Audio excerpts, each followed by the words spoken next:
Hi everybody, Keith here again. Welcome to the third part of my tour of my orchid collection. You could probably call this a little box of delights. It's just a humidity tray where I keep a number of my smaller pots that like it a bit more humid. It's got some cakeys that came off the Spring Dream, and they're doing extremely well. You can see down there that there's plenty of new root growth coming. The little stunted one, this one actually flowered as a keiki, and it's not as big as the others. So it'd be interesting to see how that one develops. But these are looking quite nice. Quite pleased with those. That's a berry odour keiki. This one. These down the front are Hildepoxen seedlings. Hildepoxen is Tetragonum and Speciosum, and I got them early this year from a speaker to the East Midlands Orchid Society. I deflasked them in January. I think it was possibly a little bit early. They weren't that big. I lost a couple, but these do seem to be beginning to look okay. This is the best one, and you can see that one's got quite a nice sort of pseudo-bulb development under there.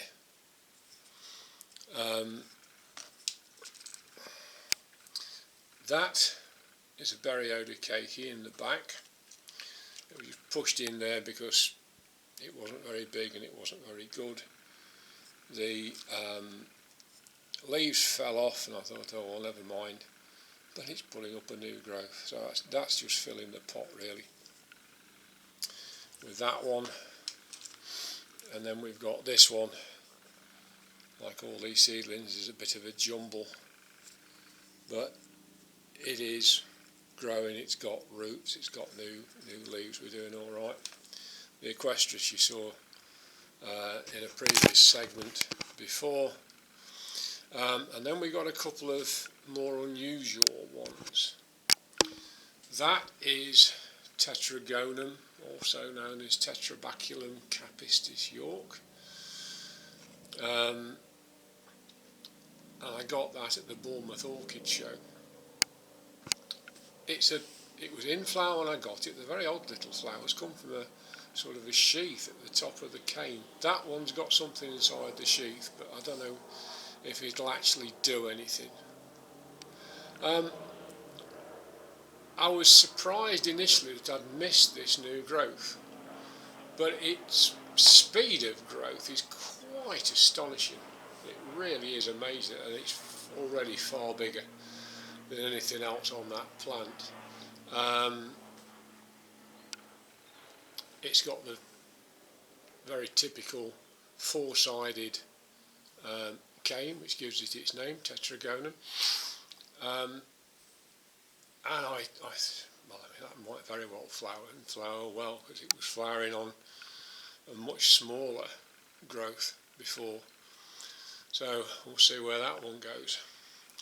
And then we can come to this one, and this is a true miniature. Let's get it where we can. It's not in front of anything else. This is Dendrobium oligophyllum. Doesn't get any bigger than this. This is flowering size. Got it at Burnham's relatively recently. It was in flower, and since I've got it, trying to get it to focus on the plant. How are we doing? Not very well. But basically, can't get it to focus on there. I don't think, not very well. But I don't know. I'm trying to show you the growth there we are. The growth that's coming off the side of that cane over the top of that leaf, that's going to come into another flower. So we'll see how that's going on. It had some new growth. Some of them are bigger than others. That one is the biggest. Looks like it's going to terminate with that leaf. But it's an interesting little plant. But it's from montane forest, so it needs to be warm, it needs to be humid, which is why it's on this humidity tray. And I've actually moved this tray out of the conservatory where it's been until the last couple of weeks and into one of the bedrooms, where it will have a more stable temperature, and it'll certainly be warmer overnight than it's going to get in here, and we'll hope that will survive.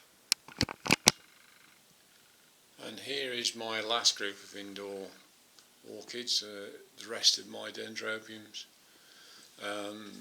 Some of them are divisions of other orchids, but we'll come to that in a minute.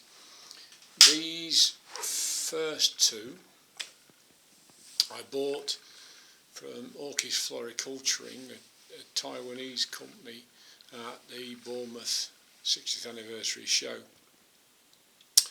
The big one is Frosty Dawn, and the little one, which they gave me as a bonus, is Harmony Lake Kuma, or Kumi, I can't remember, Kumi. Both very pretty. They were both jammed into moss when I got them. And I've repotted them both, and they've both taken a little time to settle, but they are now growing again. Now, that one, that new growth, hasn't obviously made anything like the same height as the previous ones. It's only about half the size, but at least we've got some decent roots on it. And then we've got a keiki up there with some decent roots on, so that'll have to come off and be potted up soon. This one is doing different things. I'm not quite sure what this is on with. There's obviously a direction of growth on this side with new growth on, but they both appear to be putting up terminal leaves, and they're quite short. Although, to be fair, if we're looking at that side of the plant, are we talking about it being as big as the other end, which is where they're much bigger, or this end where they're smaller? So it may well be that this is on its way to becoming bigger. I don't know. I haven't had it long enough to find out. So that was the cane that was in flower when I got it. You can see that it loses all the leaves on its old canes, and it would appear to be fairly soon, because this one's obviously losing it. This one is this year's new growth from this end. I don't know if that's terminating yet. I can't see whether there's another leaf or not. I don't think so. I think I've got a little bit more to do. Again, it might not be quite as big as the other one, but when all said and done, this has had a bit of a rough time being packed up and sent from Taiwan and then moved around. And as Roger said before, these things, when they come halfway around the world in the first place, they've got to readjust to the new seasons, never mind anything else. And it was repotted, but it is doing okay. You can see there's some roots there, so it's fine. This shows why this group are known as the black hair type. You've got this little short dark projections from the cane as it grows, but quite clearly it loses them. It sort of forms a sheath on the outside when the sheaths come off. They're very typical Dendrobium canes. These three are all off the same plant. A Dendrobium Phalaenopsis type. I bought it around November last year, so not quite a year on, and I got it completely around my neck. I really did. I tried to repot it and I got it far too high. In trying not to get the rhizome under the top, too far under the top, I got it much too high, and it struggled. And eventually I sort of said, okay, it's going to have to come out, I'm going to have another go at it. And it split. And I've got 3 little bits, and none of them have got much by way of roots. Now, that one has got a lot of roots, so that particular bit, although it isn't great, I'm going to have to probably pack some moss underneath it to try and get some moisture into those. That's doing okay. I'm reasonably happy with that. We've got new growths there and there, new growth there, new growth here, and up here there's a keiki. This one, I'm not really sure. We have got signs of roots. Now this is packed in pure moss because there were hardly any roots and I needed to give it something to go for. But that is a solid plastic pot and I don't like doing that. Whether I'm going to be able to find something, a mesh pot to put that in, I don't know. I'm sure it would be better if it did. This one is in moss again, but it's in a mesh pot, and it dries more evenly. Now you can see that this is not as happy, but it has got 1, 2, 3 new growths. It's got roots. In fact, it's got more than that. It's got 5 new growths, and it's got some roots. So it's making its way back. Okay. 3 more Phalaenopsis types. Bought at the end of 2018.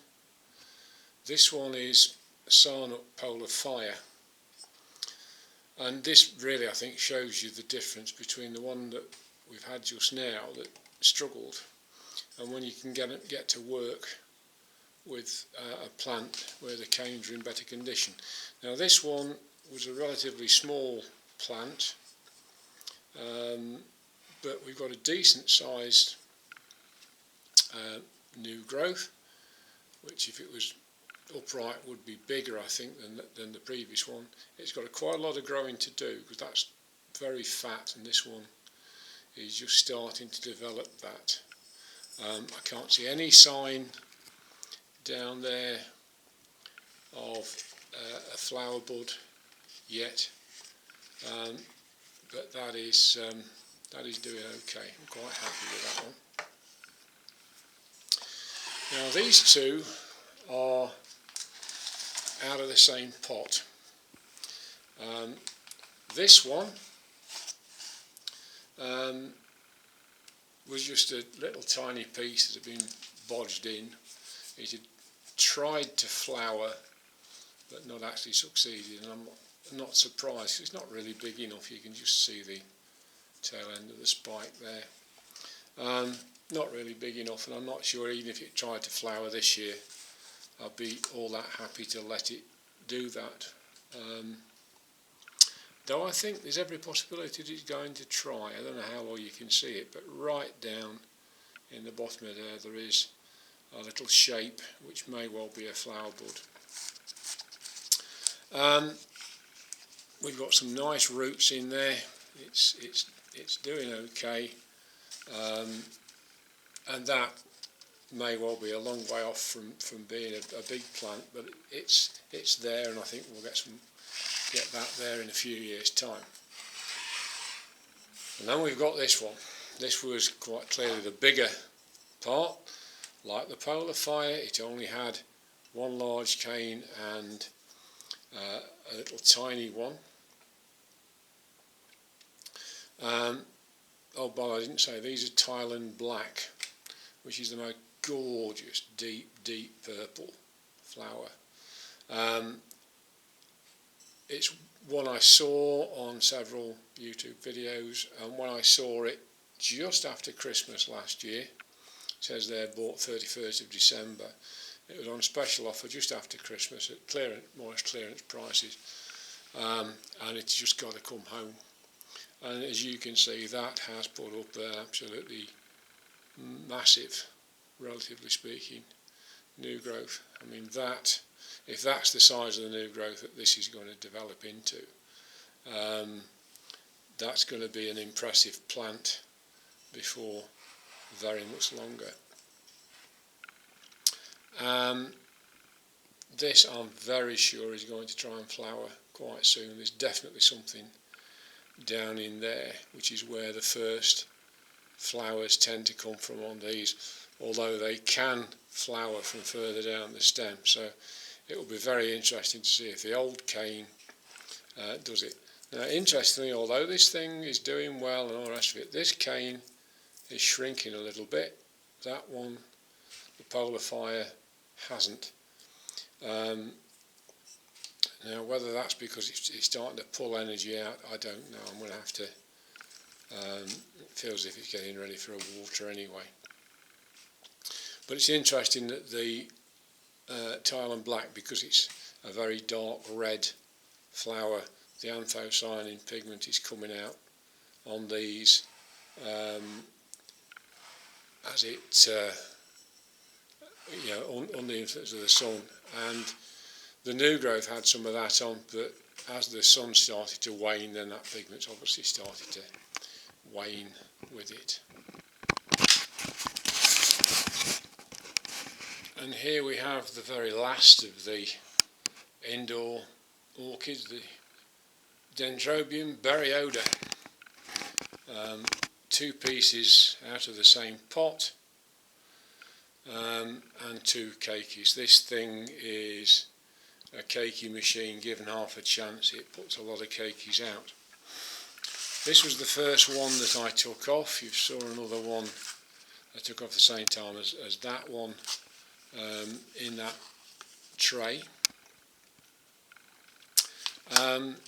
This one I did in April. The first one I took off to experiment, see if it would work, and quite clearly it has. And it's got a nice new growth out there, nearly as big as the keiki. Terminated, but not a bad size. That's doing okay. This was quite a lot bigger when I took it off. You can see that it's growing. Its roots are looking good. Some down through the bottom. So that's obviously settling in. That's in probably a bigger pot than it needs at the moment, but that's going to be fine for a bit. It probably wants staking to bring it more upright, but it's doing okay. These 2 big ones, they've been a bit of a trial, really, trying to get them to do anything. I got it around about this time last year, perhaps a little bit nearer Christmas, but towards the autumn last year, and it was in flower and it looked great.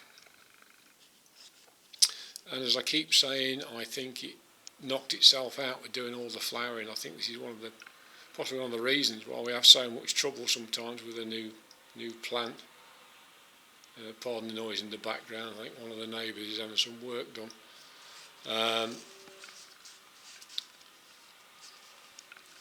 It's got loads of roots, as you can see, so that's doing okay. We've got a new growth here and another one there. Excuse me. but nothing has grown enormously well. But there is just here something that definitely doesn't look to me like a keiki. So I'm hoping that's going to be a flower spike. If I get one flower off that, that'll be reasonably happy. This is the other piece. Excuse me.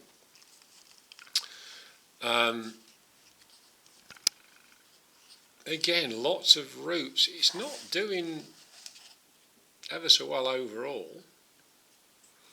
I think that it's fallen over. It's going to have to be repotted to bring it more upright, I think, and try and get some of these roots down into the pot. We've got keikis on here, so that's looking great. There's a is that a keiki? I don't know. It's hard to say whether that's a keiki or not. It might be a keiki, it might be a flower spike. So it's obviously the time of year when these things think about flowering. That's an old one, I think. It's not. It's actually a piece of gravel from somewhere. I don't know where that's come from. So yeah, there's some work got to be done on these to try and get them going again. But I've actually got more berry odours now than I really need. So some of these keikis in particular, there's those 3 keikis can go, plus the keikis from the Spring Dream. So anybody in the UK, or if you're very, very quick in Europe, we can possibly talk about some swaps. So that's the indoor stuff. So we've now got to go outside and look at the Pleiones and Cymbidiums.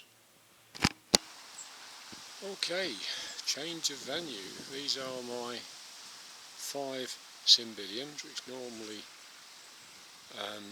sit over there between the Strelitzia and the Sarcococca, where the sun doesn't come round until later in the afternoon. East is somewhere over that way. So you've got that big tree there. But normally over there gets full sun. So this would be too bright for these Cymbidiums, I think. So I tend to. They've done all right. 3 of them are the very basic buy anywhere Cymbidium hybrids. I got one from a garden centre that was in flower. That's quite a nice cream one. And then I bought 2 for next to nothing from a home base that were out of flower and really looking poorly, but they had got some new growths on. Now, this one is one of those, and it's done extremely well. It's not been ideal. Some of the new growths have failed, they've got wet. Some have done absolutely fine, like that one, still growing. But I've had some that have failed because they've just got wet. So we've got 1, 2, you got 4 or 5 new growths on that one, and that's in the biggest pot of all. I repotted all the big ones fairly recently, and they were absolutely chock full of roots. So I didn't repot them as much as pot them up. We've basically lifted them up and put them in some more bark, and we'll see what happens to the roots. This one is the one from the garden centre. Didn't have quite so many roots. It's inside the clay pot for stability with some material around the outside. We've got several new growths on this one. Nothing showing any signs of flowers. This is the other one from home base. Ironically, when I repotted it, it was actually looked to be in the best condition, but it was very, very short of roots, and it's always struggled. So you can see it's in a much smaller pot than anything else. But it has got a couple of new growths, one there and one round the back, and one just here. So we've got that. There are some new roots on all of them, so that's looking okay. The two smaller ones were bought from Cymbidiums around a year ago. That one is Parnasse, and this one, the smaller one, is Bartolomeo. Now the Bartolomeo has never been as vigorous, but we have got a nice little new growth. I mean, that was a new growth that was just about started when I bought it. That's a new growth that's put up relatively recently, and it's not looking too bad. This one has always been much, much better. Excuse the phone going off in the background, I'm sure my good lady will sort that out. This is, as I say, has always been much more vigorous. It's got new roots coming off an older bulb. It's got a new growth there. We've got two new growths off the other bulb there, and if I bring it round again, you can see that that bulb's putting out some new roots. So not much sign, I don't think, of any flowers on these this year. We'll see what happens. Fairly soon the nights will start to drop cold, and hopefully that'll start triggering some spikes. But they've survived to some degree or another, and as I only bought the first one around about a year ago, 10 months ago, I think we've not done too badly for guesswork. And my last group, at long last, and these are my Pleiones. These individual ones down here, that is Morna Lower, name variety. Has grown quite a nice pseudo bulb. It's a smaller hybrid. The mother pseudo bulb here was smaller than that, and that's better than the other one. This one is Iretsu Cheryl, again name variety. Probably hasn't made quite the amount of pseudo bulb the other one did, but it's done very well, and I think we'll be quite happily get flowers from that one. Now this one is gorgeous. I really hope that I can keep this and develop it, but as you can see, it's not got on as far. I bought this in June, which is very late to be in flower for a Pleionie. It wasn't identified. I sent photographs to a guy that runs a Pleionie website, and he said it was like nothing he'd seen before. The nearest thing he knew about was one called Krakatoa. So I don't actually know what it is.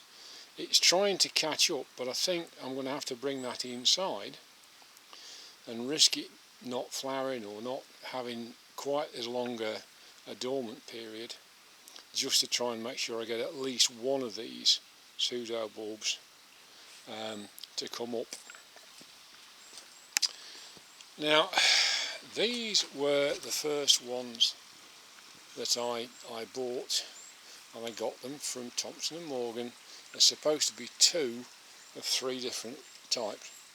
There was supposed to be Rossini, Vivaldi and Tongariro. Now Tongariro is quite a common one. The other two, I don't think any of them actually were. They all looked absolutely the same and they all looked like Tongariro. What they have done is made tremendous progress with the bulbs. Now the problem, as I'm quite sure you can see, particularly with that one, is I've got slug damage. Now I've tried by using a thing called a slug bell to keep the slugs at bay, and it obviously hasn't completely done it. We've got some light damage on the outside of that one, but that's actually got a hole in it. It almost looks like there might be something inside, so I'm probably going to have to probably end up sacrificing that, I suspect. But these grew extremely well, and these bulblets have grown extremely well too. So the bulblets are getting on for the same size as the original bulbs were, and these are much bigger than the ones we got from Thompson and Morgan last year. They must be 2 to 3 times as big. So I'm really sorry that I might very well lose that one, but we'll see. But you know, we've got, even if I lose that one, you've got 1, 2, 3, 4, 5, 6, 7, 8, 9, and I started off with 6. In fact, 10. I missed one. So there's 10 there. So don't know how big that one is. That's 11. But yeah, they've multiplied, and that should be a nice show next year. Really big show because of the size of the bulbs. The flowering should be really nice. So that's my collection of orchids. He says walking backwards into a lamp, banging his nut. Still, where there's no sense, there's no feeling, as the old saying goes. So thanks for watching. I'm sure it'll be in about 3 sections, looking at how long it's actually taken me to film it. It's taken me 3 days. And I hope it's been worth all the time and trouble of ploughing through my blurb. Thanks very much for watching, and I'll see you next time.